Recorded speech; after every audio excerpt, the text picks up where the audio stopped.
Hello, Richard. Hello, I just wanted to thank you for coming out tonight. it's my pleasure. And I am more than excited to hear what type of life's experiences you have and have you had. Yeah. Okay. So we're just going to get into it if that's okay with you. It's okay with me. Yeah. All right. Well, it's my pleasure to have you here tonight. Yes. So if you want to start off kind of just telling us a little bit about maybe where you grew up. I grew up in Glendora, California, white, and in Pomona, California also, the two cities. Nice. How was that? It was good. I had like a normal childhood. Okay. So did you have mom and dad in the home? Up to a certain point, yes. Till I was about 12 years old, my dad had my mom divorced my dad. Oh, okay. And then after that, did you stay with mom or dad? My mom took us boys, and I left to go live with my dad. Nice.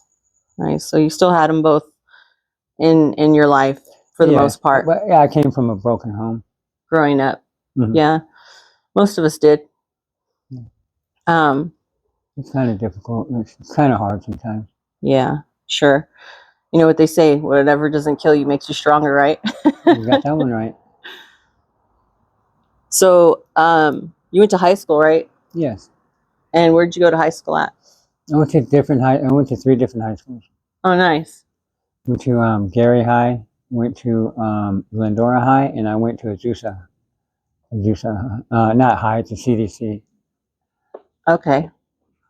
It's a probation school. Okay, cool. So, how was high school for you? I liked high school a lot. I used to play, wrestle, ran track, I played football. I was athletic, very athletic when I was in school. It kept me out of trouble. Nice. Okay, so did you play any sports in high school? Okay, what? Did you play any sports in high school? Oh yes, I played football, ran track, wrestled. I'm a championship wrestler. Yeah, I ran track. Um, Did you get any medals for any of that? yes. Nice. Yeah, I won. Yeah, I got medals for track, a championship medal for wrestling also. Nobody could beat me in my weight So you division. were pretty fast, huh? Yeah, Nice. What was your favorite sport out of all of them? football. Nice. Oh, well, I boxed too when I got out of high school. When I started boxing when I was in elementary, 5th grade. How long did you box for? 7 years. Oh, wow. So I was about 12 or 13. That was probably a really neat experience. Yes, it's there to help you handle yourself in any predicament you may get into. So what would you say, like, from all the sports that you were involved in that kind of you were able to take in a learning experience from? All of them, I'd say. All of them, yeah. Sportsmanship, right? Yeah, Yes, you learn something out of all of them. true. And then you never know what you're capable of until you You get got that into one a right. sport and excel. Yeah, you have to do it. Yeah, for sure. And did you graduate high school? Oh, yes, I did. And that was Glendora High School? Glendora, yes. I got all my credits from Azusa City C in 11th grade because I had to go there 10th and 11th grade. And when I went back, I only had so many credits to make, so I could graduate. Nice. And then so after high school, how did life work out for you in that way? Pretty rough. Yeah. How so? Um, I left my house because of my stepdad. Mm. My stepdad, he didn't really like us boys. He had girls, but my mom started choosing his side. I left when I was 16. So basically, I did it myself.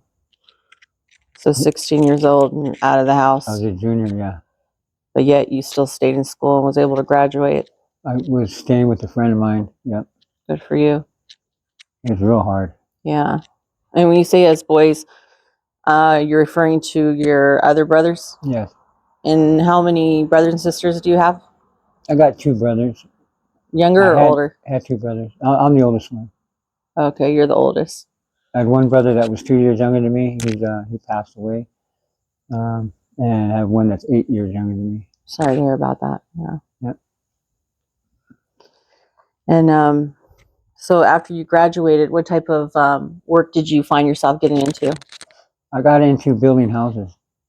Nice. Lewis Homes. They started me off as a grunt. I used to, they call it hump lumber. You, like 2x6s, you take them to a guy, and then if you're doing that, you're helping out cleaning up the area. Somebody brings you on, like if you're a good laborer, they bring you on and start training you how to build a house. Oh, okay. I started stacking roofs, knowing how to cut all conventional prefabricated truss, 2x6, hips, valleys, all that stuff. My good friend and superintendent Ted Putnam in Upland, he used to cut the 2x6, and he showed me how to do that with the chainsaw and all that. There's good money in that. You got to know the pitch of the roof. You got to read the plans. You got to know what it calls for, what goes where for the inspection from the inspector. Nice, nice. Sounds pretty tedious. So I just stayed in construction all my life. Yeah. Mm-hmm. I worked for 4 different supervisors, and they all work different. But I got a little bit of knowledge from all that. I'm sure. Mm-hmm. Learned a lot of different things and framework and foundation. Work smarter, not harder. Yeah, there you go. So, I know you had said that you were familiar kind of with the racetrack growing up too. You want to talk about that a little bit? Got any good memories from that? The horse racetrack? Yeah, horse racetrack. Yeah, my dad was a groomer and a trainer. He'd warm the horses up. My uncle was a jockey at Santa Anita. Bobby Longshot Garcia. Nice. He's broken every bone in his body by the horse running him into the rail. That was his last race. I'm sure. He broke his neck. But he's still alive, right? Yeah, he's still alive. But I used to go there all the time, Yeah. You got a favorite memory? I used to go look for my dad, and we used to party, Yeah. I used to help him out, and I'd just be with him, Had some good times over there, huh? Yeah. I bet. Those are good memories. Mm-hmm. So, if you had a favorite memory from your childhood, what favorite memory would you say is one of your? The best one I ever had was having a Christmas in Big Bear. Oh, nice. That was, man, it was beautiful. Tell us a little bit about it. Me and my mom, my mom got us boys and went to Christmas. We left Christmas Eve, got to the cabin right there by Big Bear Lake. It was on Big Bear Lane. And you couldn't really see it at night, but in the morning, Christmas morning, when my cousins got up and stuff, you look outside and it was all white. So I do know the meaning of a white Christmas when you have 3 foot of snow and big old icicles hanging from the pine trees. It's awesome. Wow, like a winter wonderland. Oh yeah, it was very beautiful. It's a beautiful memory. Did you guys go to the lake afterwards? The lake was frozen over. Oh, okay. But they were fishing with the bone arrows. The carp in the shallow water, they cut into the ice and they just hit the carp with the bow and arrow and then bring them out the water. Oh, interesting. Interesting. Yeah, I don't prefer carp to eat. Yeah. Yeah. What do you like to eat? I like to eat shrimp and lobster, lobster tails and steak. So you're a big seafood fan. Mm-hmm. I love it. Yeah, seafood's good. I like it a lot. So let's just say that if you were a superhero and you could have any power, which power would you choose and why? I would wish on power to heal people. Power of healing. Because there's a lot of people that need healing out there. Sometimes our faith, sometimes the things we go through, it says that He'll never give us nothing too overwhelming, but sometimes it feels it is overwhelming. Yeah, life So can you have definitely to be go to overwhelming. God and ask Him for help. There's nothing else you can really do. Absolutely. Yeah, I He's can. the only one. You can't do it yourself. No, you can't. I've tried many times, and every time I've lost. Yeah. So, like when you're having a tough day, what would you say? What inspires you on your tough days, like to keep moving forward and just keep trying? My love in my heart for myself, and just love. Yeah. Love always sees us through, huh? Mm-hmm. Yes. Motivates you to the next day, right? Yes. So, like, if you're feeling down and you feel like you need to recharge, how do you recharge yourself when you feel drained? Me myself, I have to go to church and recharge that way. It's good for the next week. It's good till the next Sunday. Um, it's hard to, it's very hard to be godlike living in a world of this age because there's so much stuff going on. I mean, once you step out of church and you step in the street or go to the store, it's all around. Sin is all around. It is, it is. And as far as like the streets, like what's your take on that? Like what's going on in the city and stuff like that right now? Um, you know, I feel,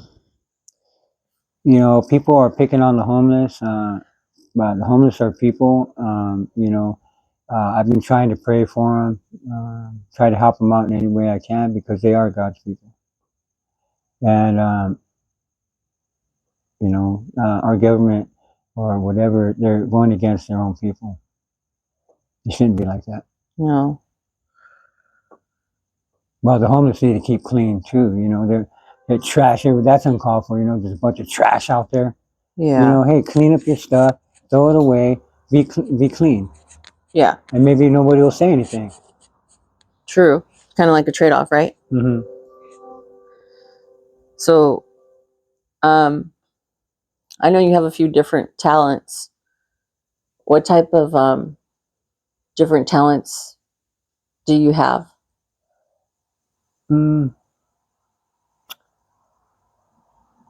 I have quite a few talents. Go ahead and share with us. I know you're a man of many hats. Let yourself shine.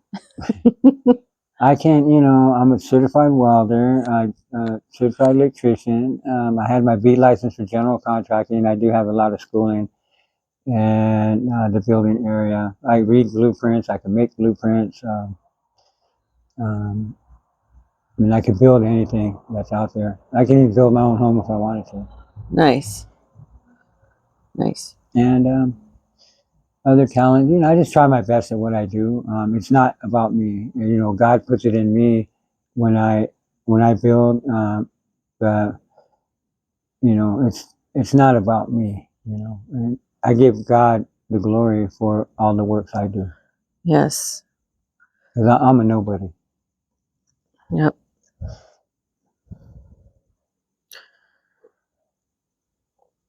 So,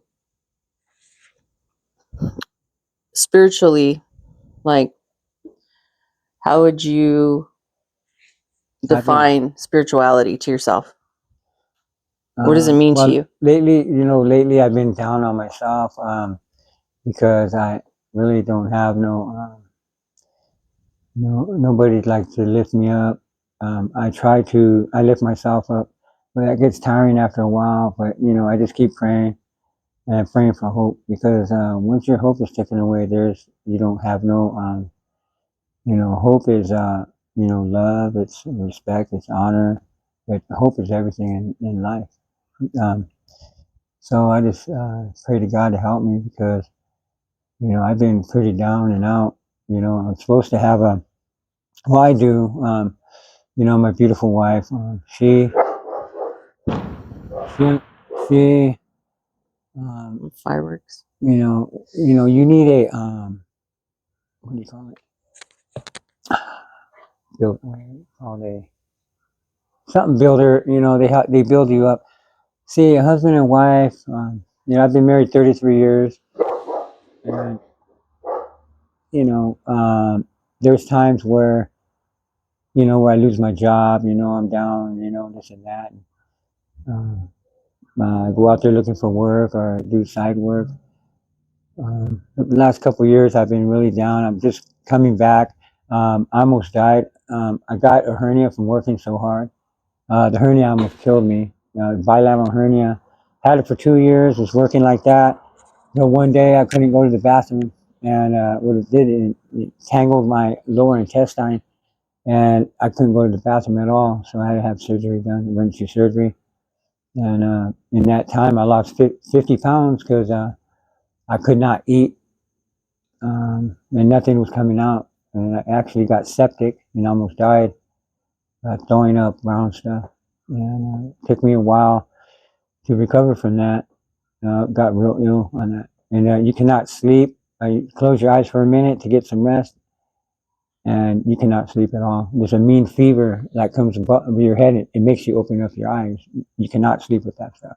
Oh, wow. It's terrible, terrible. Sound like a dangerous situation.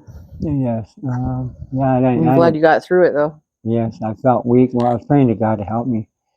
Lord, if you're real, please help me, Dad. Yeah, prayer is key. Father. So He helped me, and my faith. There's times in my life where I was praying on God, and He let me down when somebody was dying in my arms, and I got real angry. I backslid for 5 years, and until one day, I was building houses, and for a whole week I couldn't eat. I was young. I was like 22 years old, and till one night I was like scared, because I couldn't drink water or nothing, couldn't eat an egg or nothing until one day I got on my knees and I just prayed to God. I was crying at the foot of my bed, and I said, God, you need to show me if you are real. You need to show me right now. If not, I don't want really nothing to do with you. I can put my faith in something else, but. And that night I prayed, and I was actually, some tears came out of my eye, and I was kind of scared because I didn't know what was wrong with me. But the next morning I got up after that prayer, because I said it with all my heart, um, and I got up and I drank some water. It stayed down. I made an egg. It stayed down, and He healed me that night. Praise God. So God is real. I know that for a fact. He when you pray to Him, it's not in our timing, it's in His timing. Like I prayed for my dad to stop drinking for 40 years until one day my dad stopped drinking and he wanted me to stop with him. So me and him, we made a promise to each other. That's awesome. Yeah, we go through some things in life, Yeah, we all do. All we got to do is go, just be strong. The main thing is we have to love each other. People have to just love each other. This world feels based on love and get rid of the hatred. It'd be a cool world, but for sure, it's all about love. You gotta love people. So, speaking of love, what role does gratitude play in your life? What role does gratitude play in your life? It plays in everything in my life. I have gratitude for everything that I do. I'm thankful for everything that, it doesn't take much. I'm thankful for everything. And I show my gratitude in any way I can on a professional level.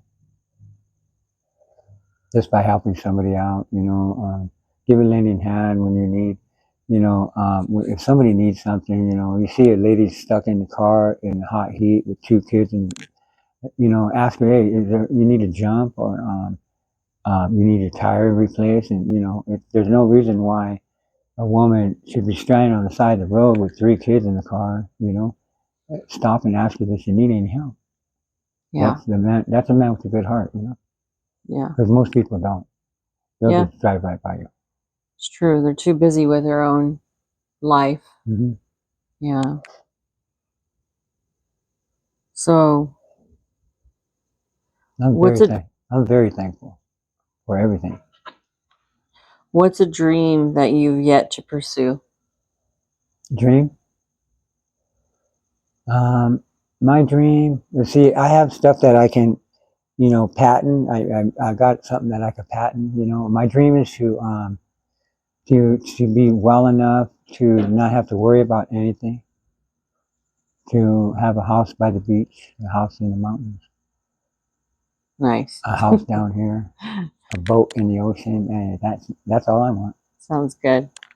For sure.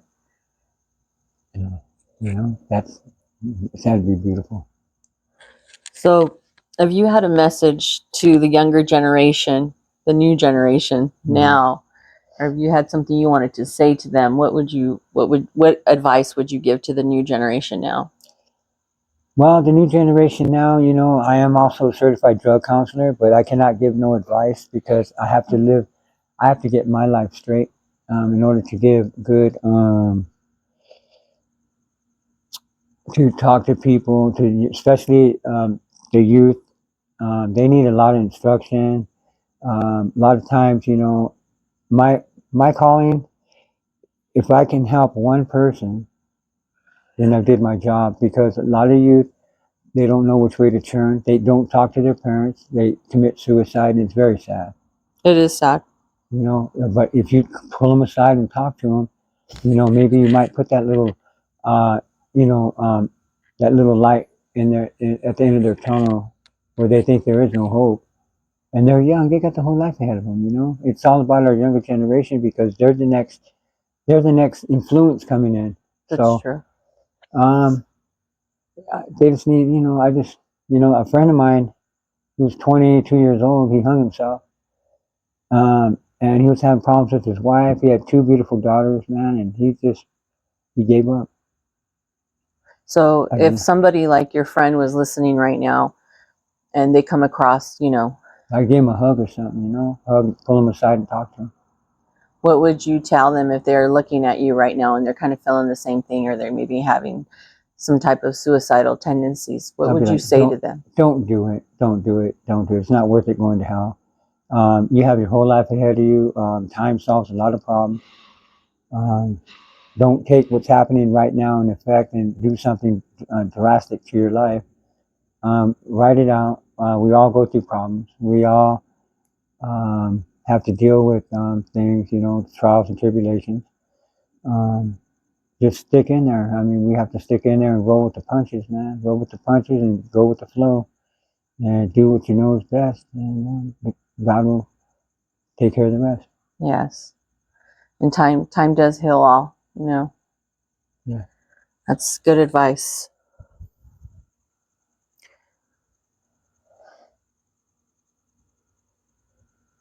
And how would you say that what helps you find meaning and purpose in life? What? What helps you find meaning and purpose in life? Well, what helps me is myself. I mean, um, I sure hope I have a purpose. You I do. do, I do have a purpose. It's to save souls. See, I'm praying that I could pray for people. I'm not a prayer warrior, but my wife is, and my sweet daughter is also Amen. prayer warrior. Yes. And as long as you have God in your life, and people are praying for you, just hang in there. And it doesn't matter if you don't have anybody praying for you. Go to your nearest church or talk to somebody. Dedicate your life to the Lord and repent of all your sins, and your name will be written in a book of life. So your name's up there, and it's hard to get there. It's hard to get there. The road to hell is wide. People skipping down there, riding skateboards, they're having fun. But you know what? The road to heaven is very hard. It's very, very narrow, rocky. You can't even stand on it. I mean, it's got moss on the rocks, man. It's not right. Yeah. Slipping and sliding. But I'm just Yeah. kidding with that. But God is good, and everything that is good is of God. So Yes. we run into things, and it's like, what the hell? Like in my case, if it wasn't for bad luck, I'd have no luck. No, I'm saying nothing. So, what's something interesting that happened to you lately? You got any interesting stories that happened to you lately? Mm, stories. I have quite a few. So, I just wish, hey, my wife, she just needs to, give me a hug once a year or something. I'll be all right. okay. And well, interesting. Let's see. Well, what's interesting is I don't have a vehicle right now, and I've been riding a bike. And what's interesting is I'm getting really tired of riding the bike. I'm trying to get back on track. So, if anybody who's watching this maybe wants to donate a vehicle that they have or that they no longer need anymore. That would be a blessing. Yeah. I have my license. It's just hard. I'm trying to get back on my feet, and it's um, I just gotta do what I gotta do, and I keep, I'm reading the Bible more. You have to read your word, and you have to. I know one thing: if you work for God, like food ministries, do anything, uh, you go out there, talk to people, um, your family gets blessed. I know that for a fact. He'll bless you. So, what type of values would you say guide your decisions or your actions in life? Family Like, morals. where's your moral compass? Family morals. Um,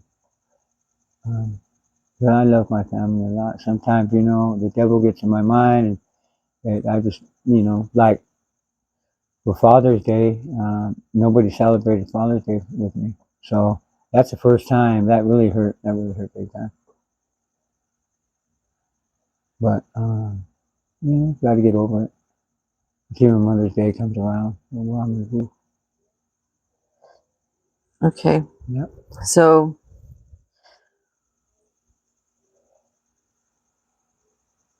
what um what would you say basically like to you what's the meaning of like life in general?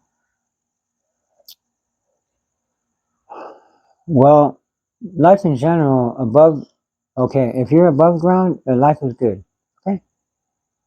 It's when you're underneath, you cannot do anything, right? Good point. Huh? That's a good point. So You so always have an ability to say you're sorry to people you've wronged, to make things right if they accept it. Um, you know, you can say you're sorry all you want. The person doesn't have to forgive you, but the Bible says you have to forgive, because if you don't forgive, you don't go to heaven. yes. So basically live life and just being able to have that opportunity to say I'm sorry or to ask for forgiveness or make it right, Yes. to be around your loved ones, just to wake up. Well, somebody if you've wronged years ago, maybe got in a fight with or something, shake the man's hand, be like, hey, I have nothing against you, or if you wrong somebody, just make it right with them, because, I have no enemies out there, but, um, you just try to make it right with, if you did somebody wrong Yeah, in for any sure. aspect, have a clean, pure heart, asking for forgiveness. So I know you had talked about spiritual, what it kind of means to you and stuff. When would you say like you had your like first real spiritual awakening?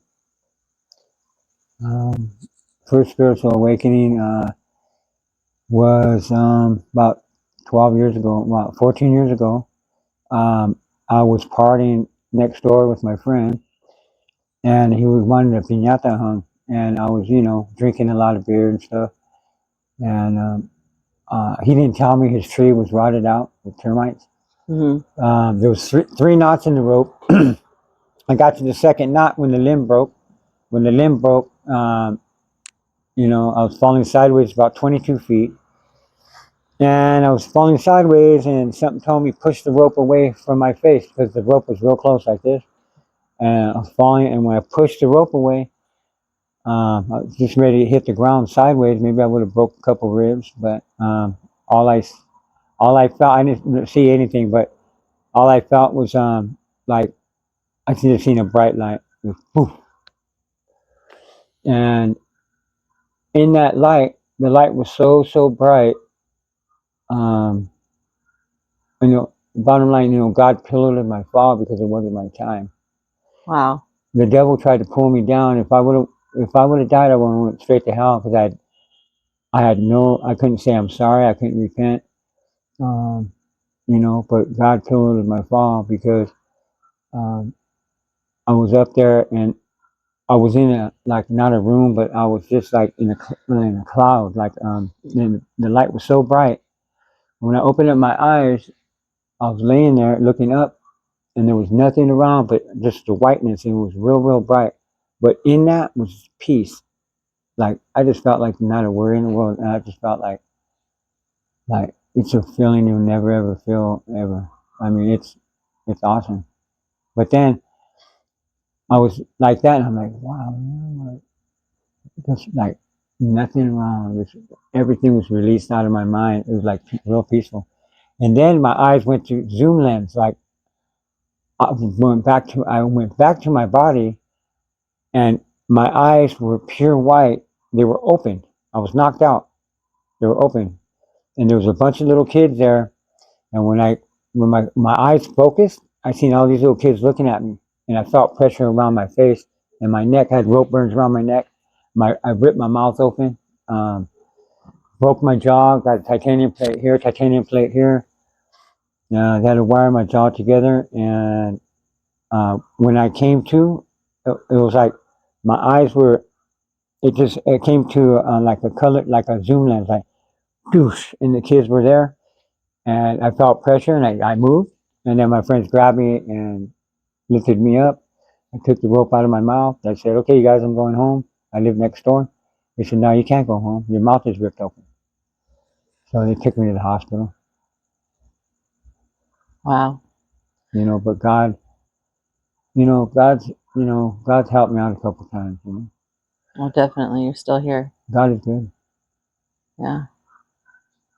It's pretty extreme what you went through, but Yeah, I've been nevertheless, shot. I've been stabbed. I've been hung. Don't want to get burnt. You know, I mean, probably won't work it. you Get through that know, one. I'm joking. well, you're still here for a reason. Yes, Yes. to work for the Lord. Yes. To be God on has his hand upon you. to be on the winning team. Yes. So, when you went to the hospital, how long were you in surgery for? I was in ICU when I opened my eyes. Um, I went to the hospital. Um, uh, I was in there. Um, I think 8 days. Oh, 8 hours. I was in there 8 hours of surgery for them to. I was in there a total of, I think, 3 days. And when I woke up, they had emergency surgery on me. When I had a pillow on my face, and I walked right into emergency, and I go, "Hey man, I messed myself up. I need a doctor." And then the doctor came, looked at me, and right when I showed him, he goes, take him in. So they took me right in right away. And and I had to tell him I was drinking a lot, and it was only supposed to take like 2 hours, but it ended up being like 8 hours. And when I came to, my jaws were wired shut. I couldn't breathe. I was suffocating. I was up, but I couldn't breathe because they had hoses down my nose, and I had a hose down my mouth. My jaws were wired shut. I was trying to breathe, and the doctor was pulling the hose out of my mouth, and I'm like, and then right when out of my nose to my stomach, he pulled the hose out, and then I got my breath of air. Wow. But yeah, they said I was the youngest person in ICU at St. Bernardine's, and people. I mean, I heard code blue. People were dying all around me. I mean, they were calling. They're like, I would be like this, and I look, and all these nurses would be on the bunk over there, and they'd take that guy out. He died, flatlined. It's crazy. But my nurse said, "You're the youngest one in here, but you're the healthiest one here." And my head I looked like a pumpkin head. I had a big old head. My kids didn't even recognize me. Wow. My kids started screaming when they see me. It kind of like they got spooked. I bet. And then, what did the doctor, he had told you something about your vertebrae that you were close to being, you want Yes, to tell us about that? He said, "Can you?" Okay. He goes, "I don't understand." He goes, "What happened?" Yeah, I go, okay. And then I told him what happened, and he goes, "That's very odd because you should be dead. The first vertebrae is instant kill, First. and it got me all right here. I had burn marks. And the rope was wrapped behind your neck. It was it was whipped in my mouth, stuck in my jaw, wrapped around my neck. And you were hanging like that from the tree. I went all the way down, and I hit the bottom with no hands on the rope. I was hanging there with my arms down, a foot off the ground. So God did pillow my fall, because it should have tore my neck, or it should have just stretched it out a couple inches or something. But yeah, I mean, that was a freak accident. It just happened real quick. And then back to the vertebrae, what were you saying? I didn't mean to cut you off. First vertebrae is instant kill. Second vertebrae, you're paraplegic. Third vertebrae, you're just could be paralyzed from the waist down. But your vertebrae in your neck have a lot to do with your body function, because you have nerves right here that go to your spinal cord, and the functions of your arms and your brain.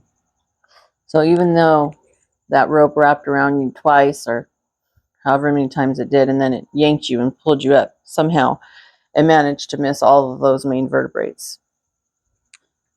No, my vertebrae were fine, but I couldn't move my neck. Because my head was swollen and big, and I couldn't, I got whiplash in half. And the rope basically ripped your face from one side to the other, right? Yeah, it ripped into my mouth all the way to my jaws right here, both sides. Yeah. Now, if you look close, you can see the scar, but you really can't tell from far.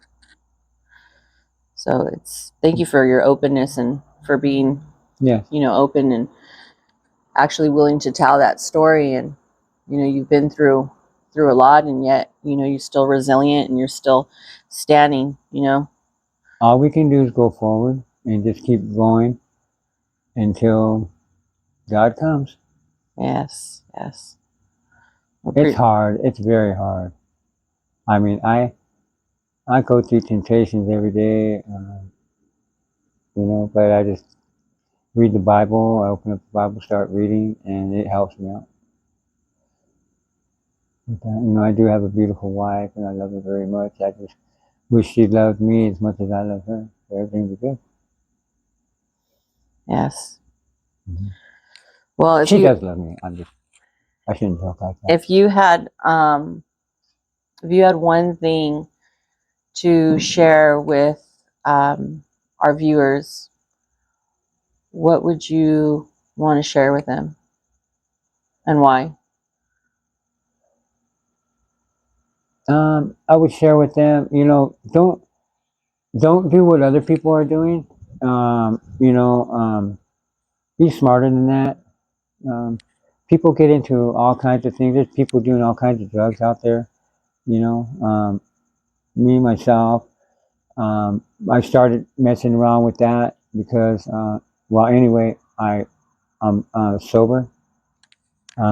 Trying every day, and with God's help, I'm doing it.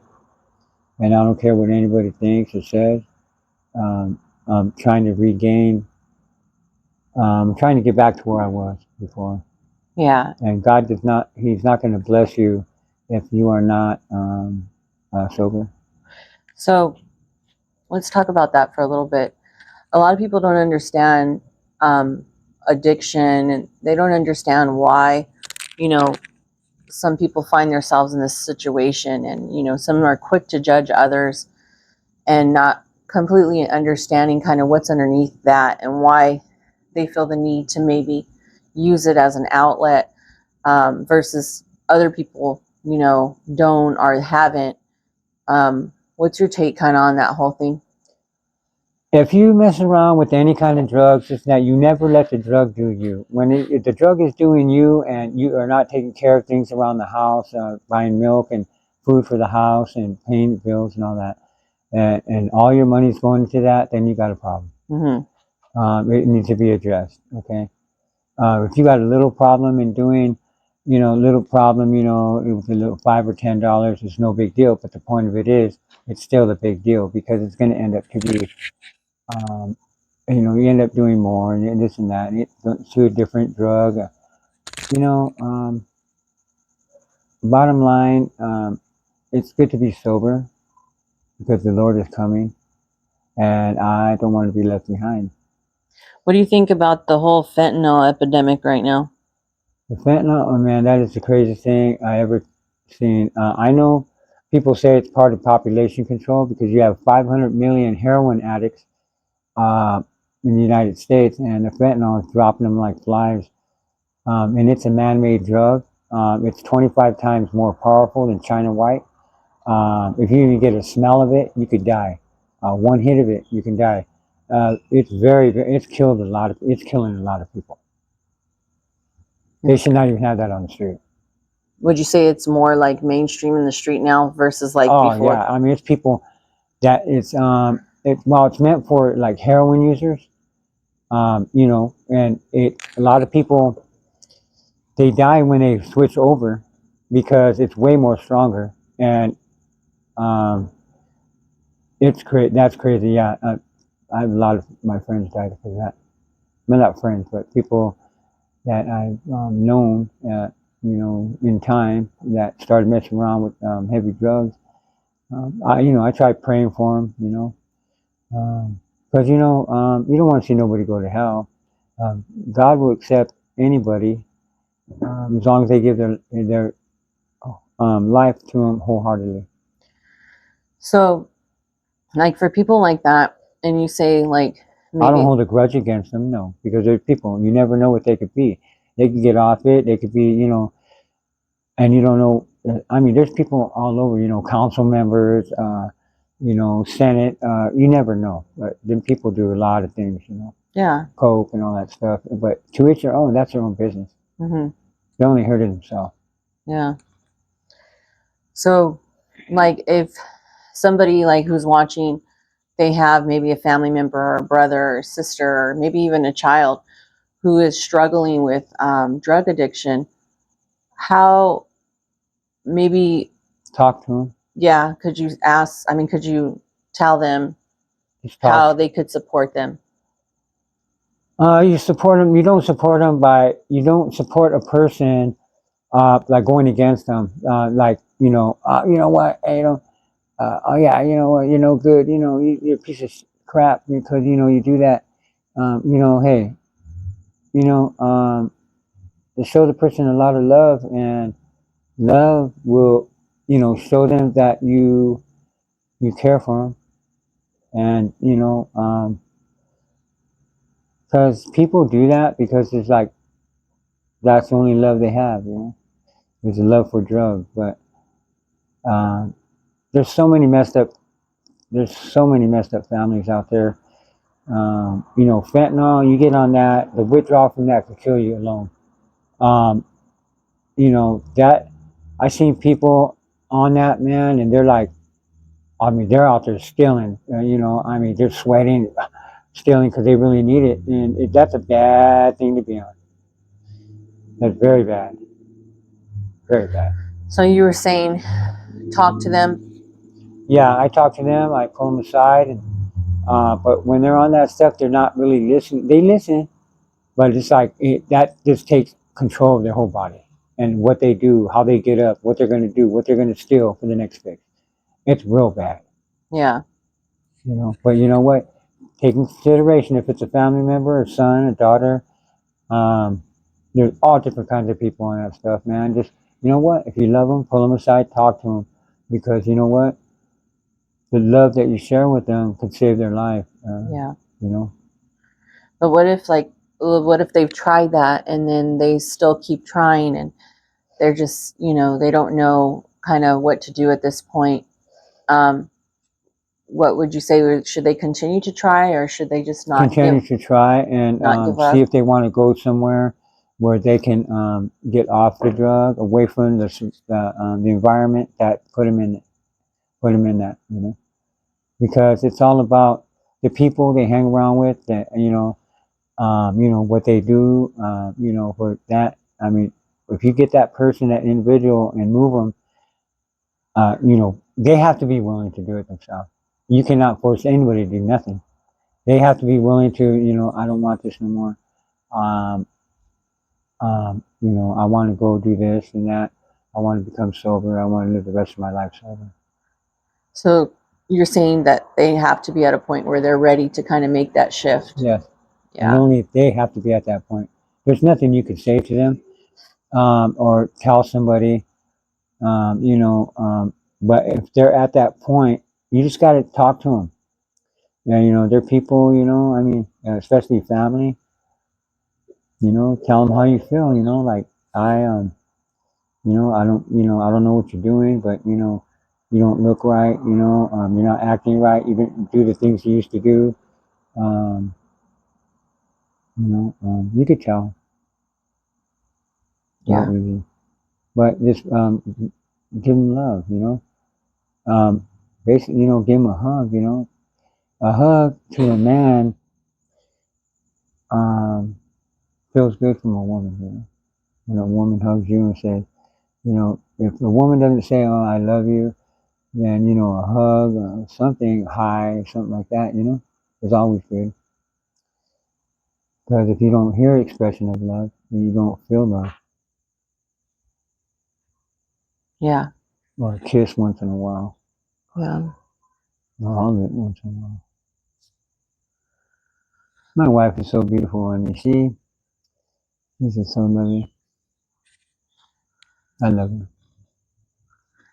So on your spiritual awakening, I just kind of want to circle back around to that. After, you came home from the hospital and stuff, and you realized you were still here and, what you had been through, did you process life differently at that point? Yeah. I knew. Yeah, I knew that that showed me something. Um, and it makes you think, like,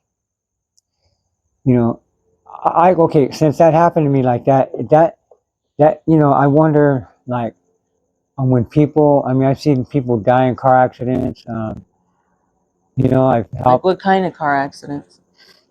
Um, Back in 1993, there was a Cadillac going up East Street, and I used to go by our house at 2 o'clock in the morning at high rates of speed. Two guys in there, loud music, just flooring it, with the big old 400 motor.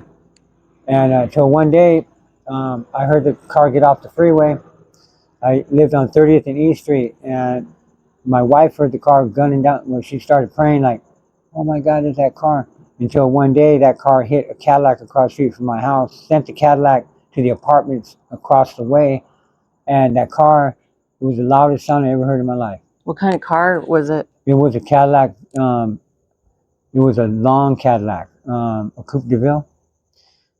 And what kind of car were they driving? A Cadillac. So two Cadillacs. Yeah, it was a Cadillac short bed, parked on the side. Okay, going the same direction that they were going, but it was parked in front of the apartments. They came around the corner and went out of control. They hit it at about 60, 70 miles an hour. They hit it at the front end. It launched the car up in the air, and it went east and west, and it landed half on the sidewalk and half on the driveway of East Street, while the car that hit it went out of control and it went backwards and it hit an Edison building. And I heard the bang. It was pretty loud, and I ran over there to help them, and they were gone. Both the guys, they were bleeding from their ears, nose. They weren't breathing at all. Their chest was crushed in. They were both, and I just backed away. There was nothing I could do from them. They were already gone. Wow. So the devil took their life. Yeah. So then you called the cops probably, or somebody Yeah, did. yeah. We called the ambulance, and a lot of people have already called, told them about the accident. They say, yeah, we got numerous calls of that. And they showed up, and they tagged it. They just tagged the building and waited for the coroner to come pull them out the car. Because I was gonna try CPR, pull them out the vehicle. A lot of times, you know, if the car's on fire, you got to get them out, or they're gonna get killed. They're gonna die, you know. Yeah. But a lot of times you can't do it with your bare hands. You know, you need the jaws of life to rip the car open. They get pinned. You know, they get smashed into metal, and they're alive. And when the pressure is released, they die because let's say the metal is in their stomach, and they're talking and everything. But once they use the jaws of life to get the metal out, and they pull the body out, the blood just goes everywhere, and they die quick because that's weird stuff. Yeah. I'd Yeah. hate to be in a predicament like that. Yeah. Life is life can be short, unfortunately, and you know things like that happen, and that's really sad what happened to them. But you know, I saved a little girl one time at Pudding Stone.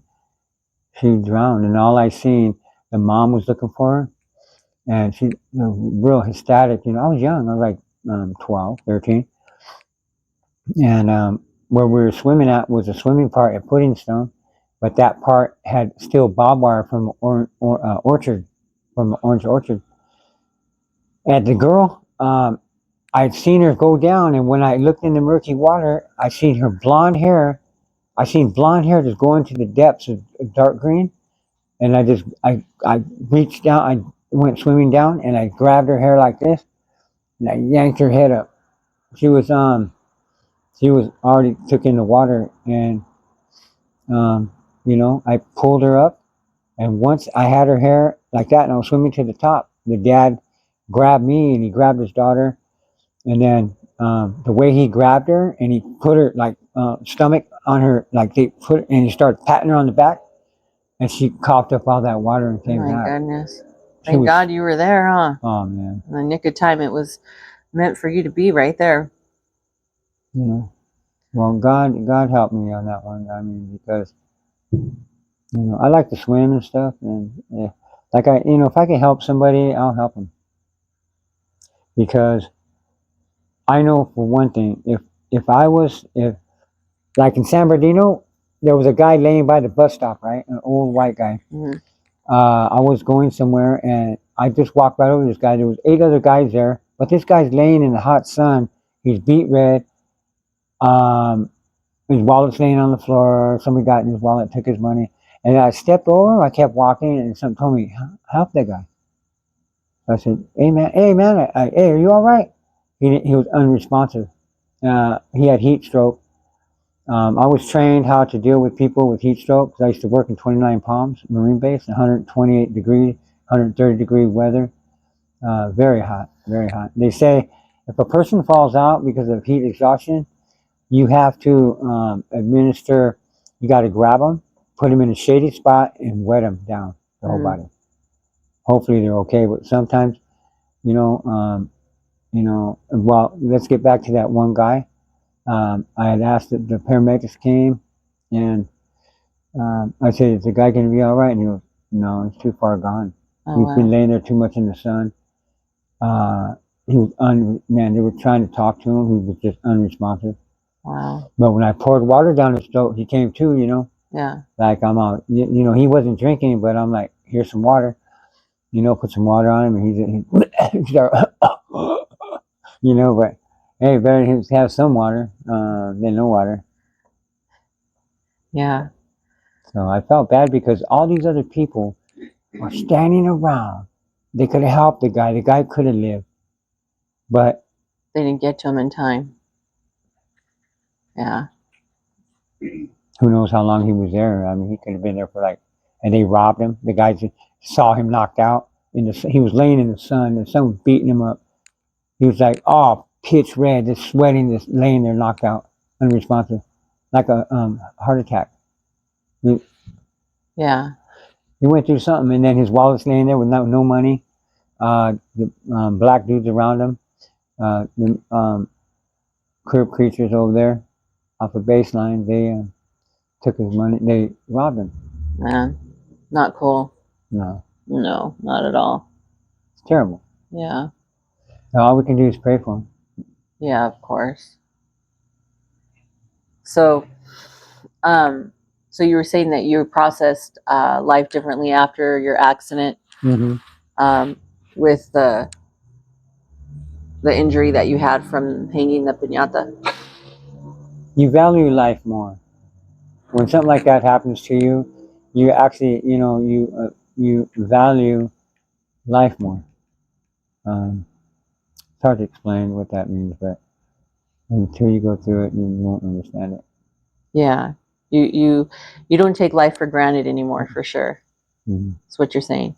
Yeah. Yeah. Everything Correct. has a funny way of coming into perspective. Yeah. Yeah. Correct. So now that you're older, what are you, 25 years younger? I wish. So now that you're older and wiser. Help me, Lord. So now that you're older and wiser, how have you seen life change for the better or for the worse? Well, as we get older, we get wisdom, and I just wish I could have did some different things. Not my marriage and my kids. No, I mean I'm satisfied with all that. But like, I would do things a little different. Like I didn't want to discipline my kids. Or try to correct them. I didn't want to. I never ever wanted to put hurt on children. And, I come from an abusive family. I used to get beat all the time, but I did not take it to my kids. Sometimes we have to do something once in a while, but not like because you're drinking. Yeah, but all we can do is go forward and stop all the bad things that came from generational from our forefathers, and we just stop it and live life normal because we don't have to do what they've done. Yeah. A lot of people, man, they just been crazy with it. It's true. Stuff. Generational trauma is a real thing. Yeah, because your grandpa, your dad, and and then your kid. Yeah. Yeah, you don't have to do what they're doing. You can break that. You can break that curse. Yeah, and that's why I think we're made individuals for a purpose. We're not all cookie cutter the same. Like you show up. Yeah. It's everywhere. Yeah. Everywhere. There's stuff happening everywhere. Yeah. Mm-hmm. So. And all we can do is pray for him. Yes. Yes, definitely. Definitely. So, if you wanted to give the world one message that you could leave with them and end it with one message, what would you say to the world? I would say to the world, get right, world. You need to love one another, love your neighbor. Hey, somebody's having a problem, help them out. Do the best that you can. Just try to be nice. Nice and spread your love. Love is a good thing. Yes, most definitely. Yeah. Well, thank you for your openness and thank you for sharing your life Thank experience. you very much for having this interview with me, and I enjoyed sharing it with you. Yes, you're very welcome. And if there's any more you would want to talk about, maybe we can go to number 2. Oh, you hear that? Viewers and watchers alike, if you like what you see here, subscribe, thumbs up. Thank you guys for listening. Sorry for talking your ear off, and love you, and you have a very nice day and night. Yep. And we're looking forward to a part 2, right? Yes, that sounds excellent. Yes, part 2. All right. Thank you very much, and you Thank guys you, have a good Richard. night. Appreciate you.